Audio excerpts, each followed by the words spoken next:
Hello friends, स्वागत है आप सभी का आपके अपने यूट्यूब चैनल पे जिसका नाम है ट्रेंडिंग अफेयर्स। दोस्तों, बहुत से लोगों का मुझे मैसेज आ रहा था जब से ये नोटिफिकेशन निकला है एलडीसी का, जिसके माध्यम से जीडीएस और पोस्टमैन और मेल गार्ड और एमटीएस की भर्ती पीएएसए में होनी है। बहुत से मेरे भाई बहन हैं जिनको ये फॉर्म भरने में थोड़ी प्रॉब्लम हो रही है, क्योंकि इस बार का फॉर्म थोड़ा सा अलग है। तो इस बार हम जानेंगे इस वीडियो में, लास्ट तक देखिएगा, बने रहिए इस वीडियो को, ताकि आपको फॉर्म भरने में कोई परेशानी ना हो और आपका फॉर्म डिविज़नल लेवल से रिजेक्ट ना हो। तो चलिए फ्रेंड्स, शुरुआत करते हैं वीडियो की। जैसा कि आप स्क्रीन पर देख पा रहे हैं, last date for receipt of application form at divisional office. तो दोस्तों, डिविजनल ऑफिस में जमा करने की जो अंतिम तारीख है वो 15/7/2022 है और रीजनल लेवल पे 19/7/2022 है। उसके बाद दोस्तों, receipt of duly filled application form at this circle office nodal officer to be sent by RO duly verified. Circle तक फॉर्म जमा करने की अंतिम तारीख आपकी 22 जुलाई 2022 है और एडमिट कार्ड आप लोगों का अगस्त के फर्स्ट वीक तक आ जाएगा सभी का। और इसका जो डेट है, एग्ज़ामिनेशन डेट 7 अगस्त 2022 संडे को 10 बजे से एग्ज़ाम होगा दोस्तों, और पेपर 1 पेपर 2 दोनों एक ही दिन कंटिन्यूटी में होगा। तो देखते हैं दोस्तों फॉर्म किस तरह से फिलअप किया जाए। आते हैं नीचे। देखिए फ्रेंड्स, सबसे पहले इसमें फॉर्म एक बार आप पढ़ लेंगे ठीक से। Application form for limited departmental competitive examination for promotion to the cadre of postal assistant and sorting assistant from eligible officials for the vacancy year 2022 की वैकेंसी है दोस्तों, जिसका एग्ज़ाम 7 अगस्त 2022 को डाक विभाग द्वारा कंडक्ट किया जाएगा, चूँकि ये विभागीय परीक्षा है। तो देखिए फ्रेंड्स, फर्स्ट नंबर पे क्या है, name of candidate. Name of candidate में तो कोई प्रॉब्लम नहीं होनी चाहिए, यहाँ आप अपना पूरा नाम लिखेंगे। सेकंड में है जेंडर, मेल फीमेल ट्रांसजेंडर।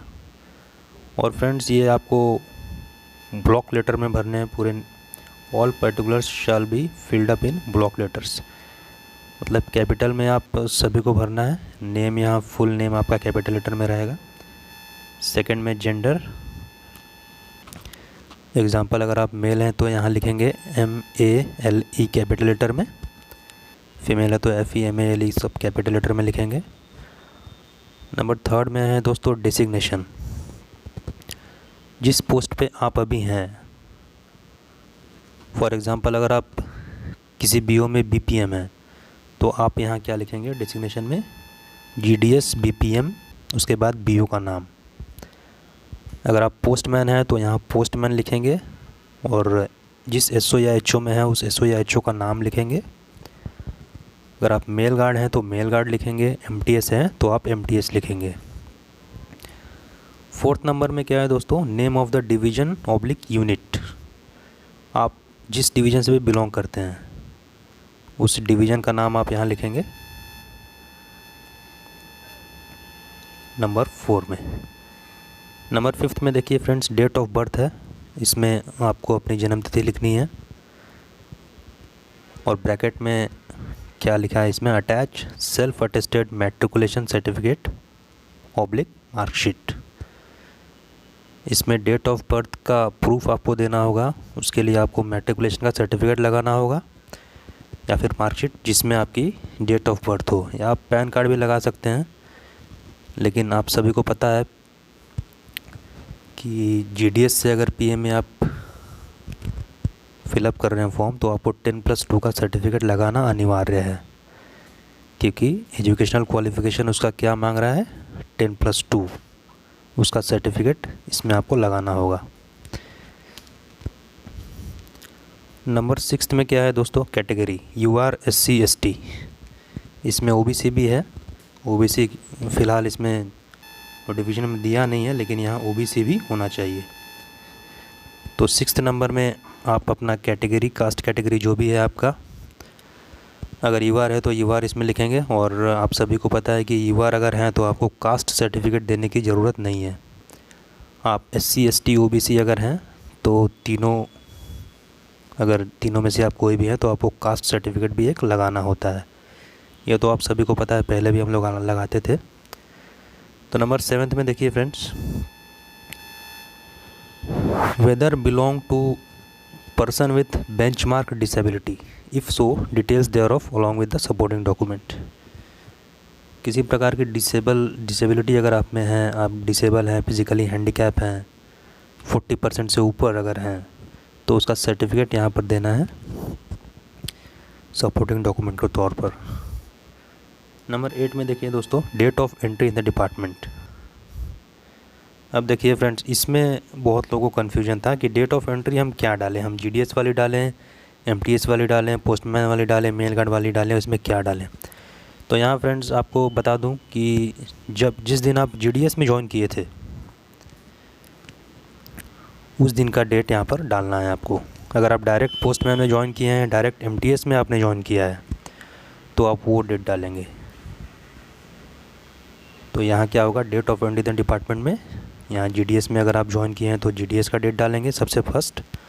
अगर आप डायरेक्ट पोस्टमैन या MTS में ज्वाइन किए हैं तो फिर आप इसमें MTS या फिर पोस्टमैन का डेट डालेंगे। इसमें कंफ्यूज बिल्कुल नहीं होना है। डेट ऑफ एंट्री मतलब जिस दिन आप इस डिपार्टमेंट पे एंटर किए थे, चाहे वो आप GDS में हो या फिर पोस्टमैन में हो या फिर MTS या मेल गार्ड में किसी भी पोस्ट पे आए हों डायरेक्ट, तो आप वो डेट इसमें डालेंगे, date of entry in department में।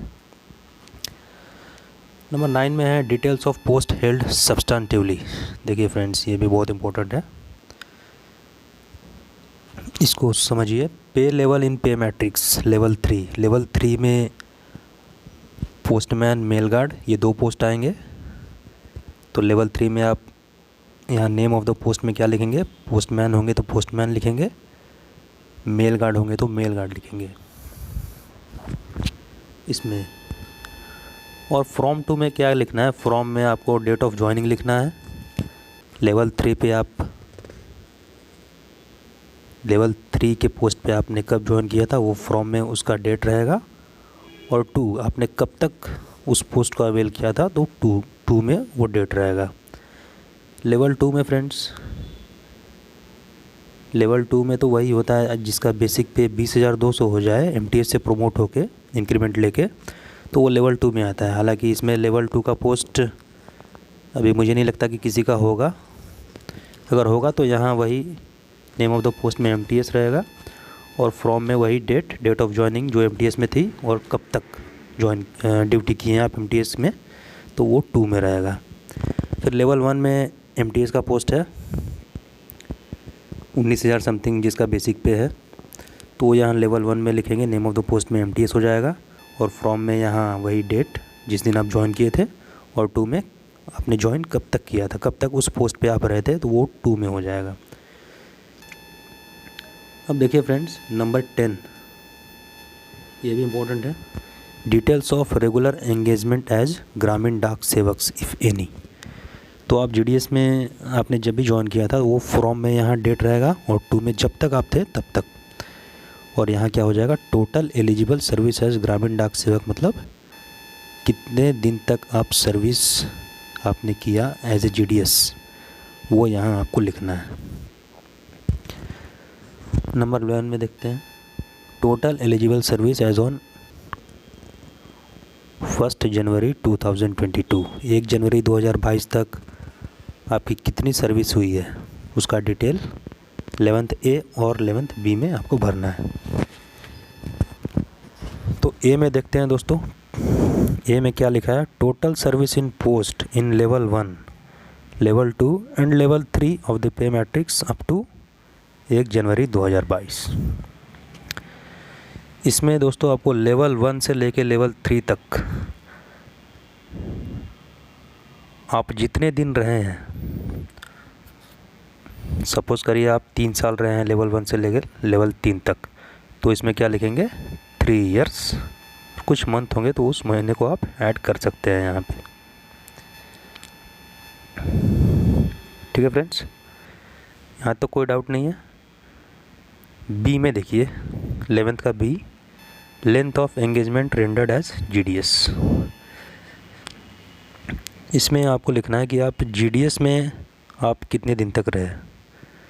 सपोज़ कीजिए जीडीएस में आप 6 साल रहे तो यहाँ लिखना है 6 इयर्स, कुछ महीने आपको जोड़ लेना है अगर महीने होंगे तो, या फिर 5 साल, जितने दिन भी आप जीडीएस में रहे होंगे वो यहाँ पर आपको लिखना है।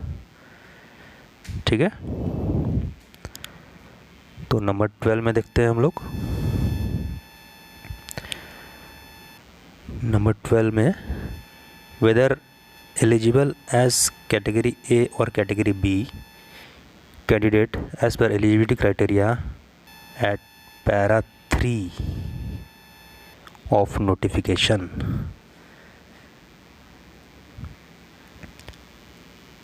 नोटिफिकेशन के पैरा 3 में हम लोग देखेंगे कि कैटेगरी ए और कैटेगरी बी क्या है। तो देखते हैं ऊपर इसमें कैटेगरी ए और कैटेगरी बी। देखिए फ्रेंड्स, कैटेगरी ए में इसमें official of the circle holding post in level 3 of the pay matrix excluding officials from postal account office और wing with 3 years of regular service in such post or 5 years of combined regular service post in level 1, 2 and level 3 of the pay matrix। Category A में ऐसे लोग आएंगे, ऐसे candidate हमारे आएंगे जिन्होंने level 1, 2, 3 में कंटिन्यूसली 5 साल सर्विस पीरियड उनका हो गया हो, तो ऐसे लोग आएंगे कैटेगरी ए में। नंबर 2 में क्या है, official of the circle holding post in level 2 of the pay matrix excluding officials from the postal account office और wing with 5 years of regular service in such post including the regular service in post in level 1 of the pay matrix। इसमें friends आपको 5 years regular service मांग रहा है level 1 से level 2 तक। और number 3 में क्या है, officials of circle holding post in level 1 of the pay matrix excluding officials from the postal account with 5 years of regular service in such post. इसमें लेवल 1 में 5 साल मांग रहा है। तो कैटेगरी ए में क्या है, टोटल डिपार्टमेंटल पोस्ट है, एमटीएस, मेल गार्ड, पोस्टमैन, ये तीनों पोस्ट का टेन्योर सर्विस पीरियड इसमें मांग रहा है कैटेगरी ए में। तो अगर आप एमटीएस, पोस्टमैन या मेल गार्ड आप जो भी हैं उसमें अगर आपने 5 साल अगर पूरा कर लिया है या लेवल 3 में आप 3 साल भी कर चुके हैं तो आप कैटेगरी ए में आएंगे।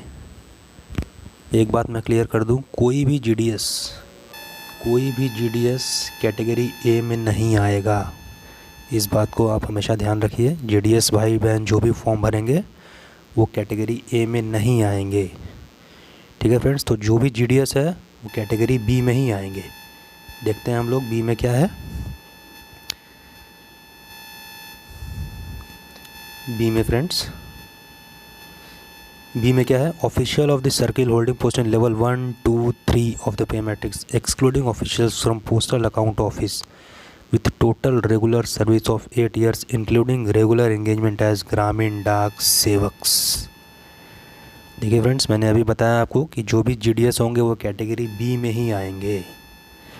मतलब लेवल 1, 2, 3 को लेके अगर आपका 8 साल हो गया है इंक्लूडिंग जीडीएस, सपोज़ करिए जीडीएस में आपका 5 साल हुआ और लेवल 1 में आपका 3 साल हो गया, तो आपको टोटल 8 साल माना जाएगा और आप इसमें एलिजिबल हो सकते हैं पीएएसए में भरने के लिए, फिलअप करने के लिए फॉर्म।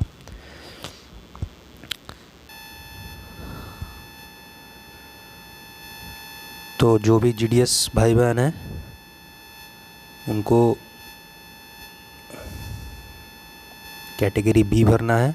हम लोग आते हैं अपने फॉर्म में। हाँ, हम लोग 12 नंबर पे थे।